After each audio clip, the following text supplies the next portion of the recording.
जो मदरसों में हमारे जहाँ हम पढ़ाते हैं वहाँ तकरीबन 7 इयर्स और 8 इयर्स होते हैं बच्चे, रिसेप्शन से लेकर के। फिर उसके बाद में दर्स निज़ामी है और इसकी जो प्रमोशन होता है वो एग्जाम्स के बेसिस पर होता है। तो अभी इस सिनेरियो में हम क्या करें कि बच्चों को फिर कैसे प्रमोट किया जाए? सबसे पहले तो हमें इम्तहान की निजासत को धोना चाहिए, उसके बाद दूसरी चीज़ शुरू होगी। पहले तो अपने निज़ाम को पाक करें इस चीज़ से। एक ऐसा सिस्टम जो ना तो अंबिया और उन्हें इंट्रोड्यूस किया, ना कुरान ने इंट्रोड्यूस किया कि इंसान को जज करेगा। अल्लाह ने ये काम अपने हाथ में रखा था। अलैहिस्सल्लाहु बिअहकमिल हाकिमीन। अल्लाह ने कहा था कि भाई क्या मैं सबसे बेहतर नहीं हूँ हाकिम? हमें इसकी ज़रूरत ही नहीं थी। रसूलुल्लाह सल्लल्लाहु अलैहि वसल्लम ने जज नहीं किया इस तरह। हज़रत उमर का जब एग्ज़ाम लेते थे तो उनके कितने नंबर आते थे? हज़रत मुसअब बिन उमैर को कौन सा ग्रेड मिला था? आपको पता लगेगा किसी का कोई एग्ज़ाम नहीं हुआ। और वो सोहबत और ताल्लुक़ से बहुत बड़े तालीमी मकासद अल्हम्दुलिल्लाह हासिल हुए। अब हमने एक एजुकेशन सिस्टम, जो फ्रेमवर्क हमने अडॉप्ट किया है रिलीजियस एजुकेशन के लिए भी, वो फ्रेमवर्क ना तो कुरान में आया है और ना अंबिया का तरीक़ा है, बल्कि ये फ्रेमवर्क 150 साल पहले वेस्ट ने इंट्रोड्यूस किया। मैं आपसे ये अर्ज़ कर रहा हूँ 1858 में पहली दफ़ा कैम्ब्रिज ने फॉर्मल एग्ज़ाम्स शुरू किए लेना। अब तो ये बहुत बड़ी इंडस्ट्री है। जो ओ लेवल्स और एग्जामिनेशन बोर्ड्स जो है ना, वो बहुत बड़ी एक्सपोर्ट है। ये जो सैट और बहुत जितने भी टेस्टिंग और इस एग्जाम्स के जो पूरे सिस्टम्स हैं, वो बहुत ठीक ठाक एक रेवेन्यू जनरेशन का एक मॉडल है। इसमें आप देख लीजिए, हमने उसके ऊपर इतना बिलीव किया कि हमने उसको अडॉप्ट कर लिया। हमें इससे अपने आप को निकालना चाहिए। पहले ऐसा नहीं होता था। मैं आपसे बताऊं कि आज से 200 साल पहले, 150 साल पहले मदारिस में भी ऐसा नहीं होता था जो अभी होता है। हमने अपने आप को उससे अलाइन करने की कोशिश की है। हमने एग्जाम्स डालने शुरू किए, हम उससे अपने आप को निकालने, वैसी स्टडी, ताल्लुक, तज़किया।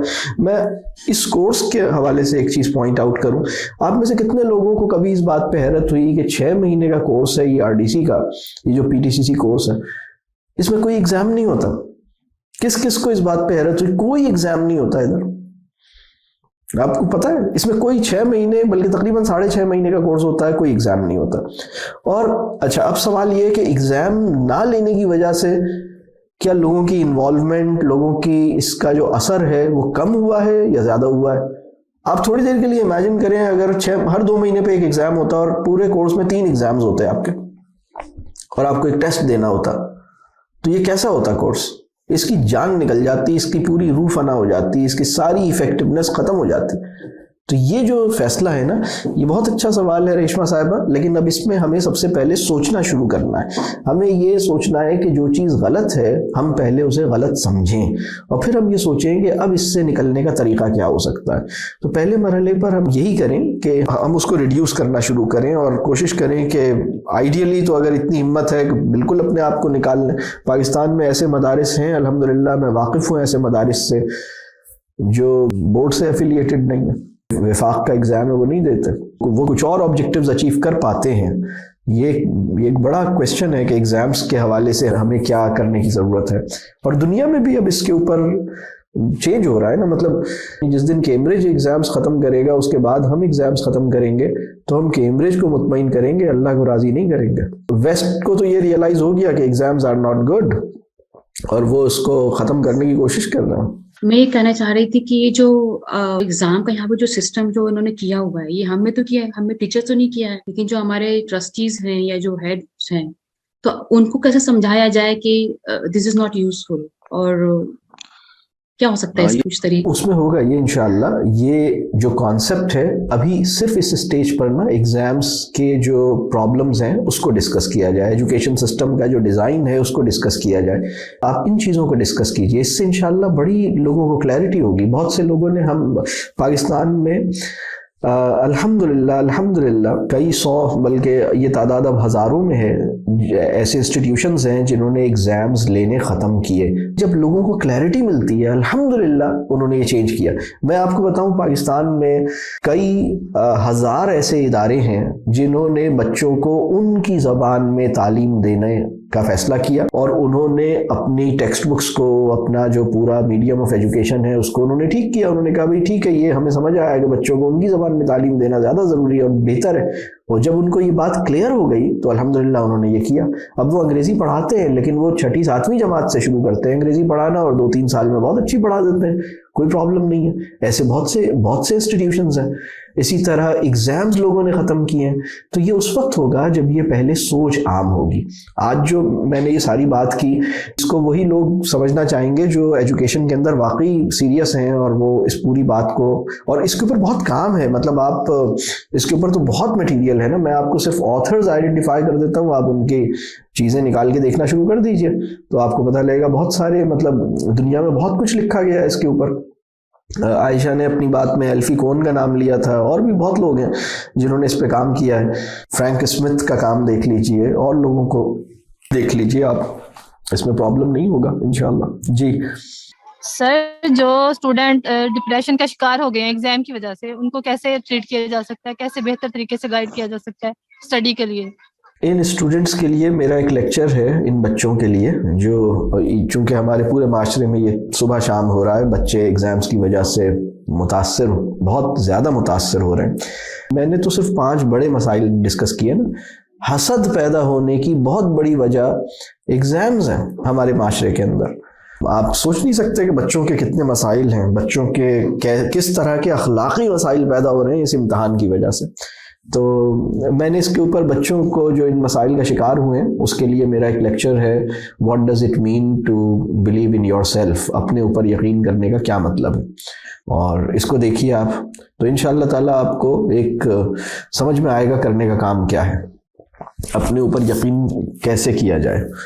ठीक है, नंबरों की ऐनक से किसी को भी नहीं देखें, नंबरों के धोखे में ना आए ना डालें। मुझे ये बात समझ में आ गई है कि बच्चे को नंबरों के दौर में नहीं पढ़ने देना चाहिए, लेकिन बच्चा स्ट्रेस फ्री नहीं हो रहा। उसे अगर घर से स्ट्रेस नहीं मिल रहा तो वो स्कूल से स्ट्रेस लेकर आ जाता है।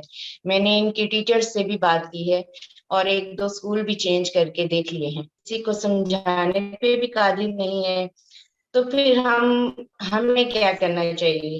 तो अब स्कूल जाने पे भी राजी नहीं होता। बच्चों की जो तालीमी ज़रूरत है वो ये है कि वो किसी साहिबे इल्म से ताल्लुक़ में आए।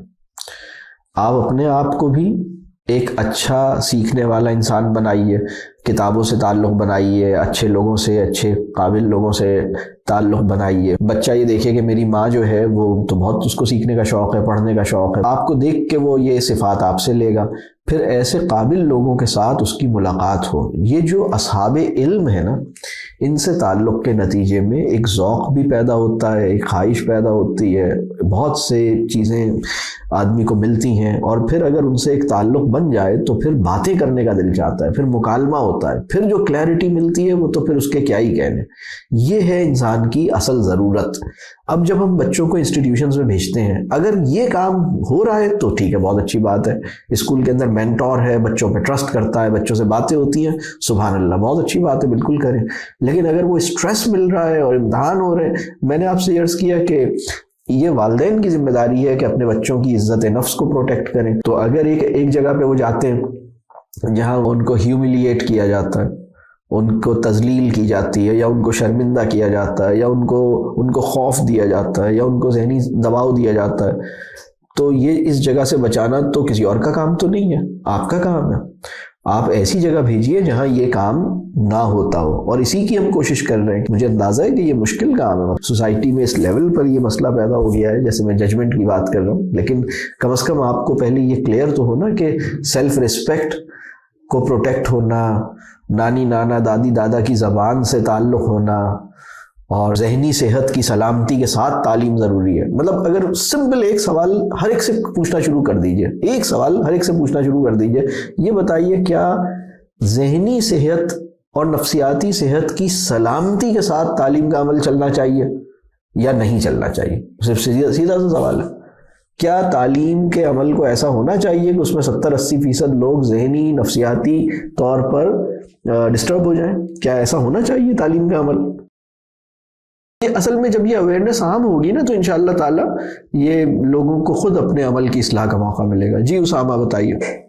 सर मैं पूछना चाह रहा था, जैसे आपने कहा कि हमारे इम्तिहानात नहीं होने चाहिए, लेकिन जब बच्चा स्कूल से निकलता है, किसी मदरसे से निकलता है, तो उसके बारे में पता कैसे, कोई इदारे में जाता है, किसी इदारे में भी जाता है, किसी स्कूल में जाता है, टीचिंग के लिए जाता है, तो पता कैसे चलेगा इस काम के लिए अहल है या नहीं? हाँ, इसमें एक चीज़ तो ये कि जो एंट्री एग्ज़ाम्स हैं वो हो सकते हैं, और वो अगर आपने किसी ख़ास चीज़ को, और वो एंट्री एग्ज़ाम्स में यूनिवर्सिटी लेवल और प्रोफेशनल स्टडीज़ की बात कर रहा हूँ, मैं स्कूल एंट्री एग्ज़ाम के बिल्कुल हक में नहीं हूँ कि आप 4 साल और 5 साल के बच्चे का इम्तहान लेके उसे रिजेक्ट करें, उसे सिलेक्ट करें। ये तो बहुत शॉकिंग है बच्चे के लिए, पूरे ख़ानदान के लिए डिस्टर्बिंग है, ये एक अलग मसला है।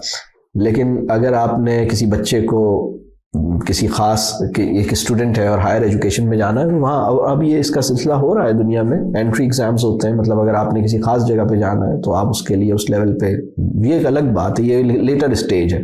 लेकिन जो स्कूल एजुकेशन में जो बच्चों की तालीम और तरबियत का मामला है, कम से कम 13 साल की उम्र तक, 8th ग्रेड तक, 8वीं क्लास तक, तो हम बिल्कुल आसानी से ये काम कर सकते हैं। आगे फिर वो अपना कर ले अगर उसे करना है। और जहाँ तक दीनी तालीम की बात है, तो आप ये देखिए कि पहले वो ज़्यादा अहम बात ये होती थी कि इस बंदे ने किसकी सोहबत उठाई है। ज़्यादा अहम बात ये नहीं होती थी कि इसने नंबर कितने लिए, नंबर तो होते ही नहीं थे। पहले क्या होता था, पहले क्या सिस्टम होता था, तो असल में साहिब इल्म के साथ ताल्लुक़ का नतीजा होता था, वो सबसे अहम चीज़ होती थी। उस प्रोसेस से गुज़रा है, उसमें उसको मौक़े मिले हैं, मुख्तलिफ प्रोजेक्ट्स मिले हैं, मुख्तलिफ काम किए हैं उसने, और एक लर्निंग का प्रोसेस चला है। लेकिन अभी हम अगर बोर्ड को ना भी छेड़ें तो हम अपनी इनिशियल अर्ली ग्रेड्स में तो ये काम कर सकते हैं। अगर किसी पोस्ट के लिए हमने कोई अहल बंदा देखना है तो तभी देख पाएंगे ना कि उसकी क्वालिफिकेशन क्या है। बहरहाल मतलब जज करने के हवाले से कोई ना कोई तो हमें निज़ाम चाहिए ही होता है एग्जामिनेशन का, जिसकी वजह से एग्जामिनेशन की जरूरत पेश आती है, और जो मसाइल हमने डिस्कस किए हैं लेटर ऑन मतलब वो आ रहे होते हैं। जी, चूँकि सिर्फ बहुत ही बेसिक जो आर्ग्यूमेंट्स थे उनके ऊपर मैंने अपने आप को किया, लेकिन इसमें एक और चीज़ है एग्ज़ाम्स के हवाले से कि आप ये देखिए कि जो डिग्री है उसकी जो क्रेडिबिलिटी है वो कितनी ख़राब हो गई है, कितनी, मतलब आप कहीं किसी भी पोजीशन के लिए किसी बंदे को आप हायर करते हैं और आप अगर ये कहा जाए कि ठीक है इसने फ़लाँ सब्जेक्ट में ये किया हुआ है, आप इसे ले लीजिए, तो ये इस बात की कोई गारंटी नहीं है कि आपको जो रिक्वायर्ड स्किल सेट है या रिक्वायर्ड एप्टीट्यूड है या रिक्वायर्ड माइंडसेट और जो उस लेवल का क्रेडिबिलिटी आपको मिले। और ये अक्रॉस द बोर्ड ख़राब हुआ है। तो इसकी बजाय अब बहुत से लोग अगर किसी को इंगेज करते हैं, हायर करते हैं, चाहे वो हायरिंग का प्रोसेस हो, चाहे हायर एजुकेशन के अंदर इंडक्ट करने की बात हो, तो लोग एंट्री लेवल टेस्ट्स ले रहे होते हैं। वो एक डिफरेंट, उसका सिनेरियो बहुत डिफरेंट है। उसमें ये पता है कि भाई ये फील्ड या ये जॉब के लिए मैं अहल हूँ तो ये मुझे लेंगे। उसमें इंसान वो एक लेवल ऑफ मैच्योरिटी के बाद, और एक्चुअली तो वो एजुकेशन का प्रोसेस कंप्लीट हो गया। हमारा जो बुनियादी बात है जो मैं कहना चाहता हूँ वो ये कि कम से कम तालीम का जो प्रोसेस है, जो बहुत बेसिक इब्तदाई फॉर्मेटिव ईयर्स के अंदर जो एजुकेशन का प्रोसेस है, उसमें एग्जाम्स की इंटरवेंशन से जो नुकसानात होते हैं उनको तो हम ख़त्म करें। बाद में एक इंसान ने तालीम अपनी मुकम्मल कर ली है और वो अब एक मैच्योर एडल्ट इंसान है और वो कहीं जाना चाहता है या कहीं किसी जगह पर, और उसे खुद भी पता है कि मैं अगर कहीं अप्लाई कर रहा हूँ तो अगर इनके मेयार के मुताबिक होऊंगा तो ये मुझे इंगेज करेंगे। वो एक बिल्कुल डिफरेंट सिनेरियो है। और वहाँ पे एंट्री लेवल टेस्ट जो है वो फिर भी किसी लेवल पर लिए जा सकते हैं। उसके अंदर भी बहुत सी अखलाकी और फ़न्नी एहतियातें होनी चाहिए, लेकिन ये तो स्कूल के लेवल पर तो एक बिल्कुल डिफरेंट कॉन्टेक्स्ट है। समझ मेरा सवाल ये है कि मैं इरादा रखता हूँ कि बेटी को मैं होम स्कूलिंग करवाऊँ, लेकिन जो मेरे ज़हन में खदशा आता है कि जब उसके कजन्स, क्योंकि हम किसी हद तक जॉइंट फैमिली वाला हमारा निज़ाम है, तो जब उसके कजन्स और बाकी सब बच्चे जा रहे होंगे स्कूल, तो वो जिद करेगी कि बाकी बच्चे भी स्कूल जा रहे हैं तो मुझे भी स्कूल जाना है। इस चीज़ को कैसे डील किया जाए? मैं एक अपना वाक़या बता देता हूँ। जब हमारे बच्चे छोटे थे और वो होम स्कूलिंग कर रहे थे, तो ये एक बड़ी जेन्युइन मतलब ये एक बहुत जेन्युइन सिनेरियो है कि लोग पूछेंगे बेटा आप स्कूल जाते हैं, कौन से स्कूल जाते हैं, कौन सी क्लास में, ये सवाल उससे किया जाएगा। तो हमने ये किया कि अपने घर में एक कमरे को उसका नाम रख दिया हमने स्कूल, बल्कि अब तो बच्चे बड़े हो गए, यूनिवर्सिटीज में चले गए, लेकिन घर का वो कमरा आज तक उसका नाम स्कूल ही है। मतलब अगर कोई बच्चा उधर बैठा हो या कोई मेहमान आए हो और हम उस कमरे में बिठाएं तो हम कहते हैं भाई इन्हें कहाँ बिठाना है, वो ये स्कूल में बिठा लो, और वो समझता है किसी स्कूल में लेके जाएंगे। वो हमारे घर का ही एक कमरा है जो कि डेजिग्नेटेड है स्कूल, और आज तक स्कूल, बच्चे तो छोटे छोटे से तब की बात। अच्छा, उसमें थोड़ी सी हमने एक एनवायरनमेंट क्रिएट कर दिया, कुछ किताबें, स्टडीज एरिया, कुछ वाइट बोर्ड, कुछ इस तरह की चीज़ें, कुछ उनकी एक्टिविटी मटेरियल, वो सब भी हमने उधर अरेंज कर दिया, तो एक जगह भी बन गई, उस जगह का नाम स्कूल भी पड़ गया। तो अब अगर कोई सवाल, और बच्चों को हमने बता दिया बेटा आप अगर कोई आपसे पूछता है, और ये बिल्कुल सही बात है, मतलब इसमें कोई, भाई आप कहाँ पढ़ते हैं, मैं होम स्कूल में पढ़ता हूँ। तो बहुत से लोग तो ये समझते थे कि कोई होम स्कूल वाकई कोई चीज़ है। तो हमसे कई लोगों ने पूछा अच्छा मैं भी इसमें दाखिल करा सकता हूँ, उनका नहीं, उसमें सीटें पूरी हो गई, अब जगह नहीं, होम स्कूल। वो लोग यही पूछते थे होम स्कूल, इसी तरह का जवाब देते थे हम। और देखें, तसादुम से और कॉन्फ्लिक्ट से बचने की जो सलाहियत है या समझ है, उसको हिकमत कहते हैं। मतलब उलझने से बचें, खामखा, मतलब गैर ज़रूरी तौर पर लोगों से उलझाव नहीं करें, उनको रियायत दें कि वो अपने दानिश में एक सवाल कर रहे हैं, उससे पूछा जाए कहाँ पढ़ते हैं, वो कहे मैं होम स्कूल में पढ़ता हूँ। वो कहाँ है? वो हमारे घर में ही है, ठीक है। अच्छा, अब सवाल ये है कि कौन सी क्लास में है।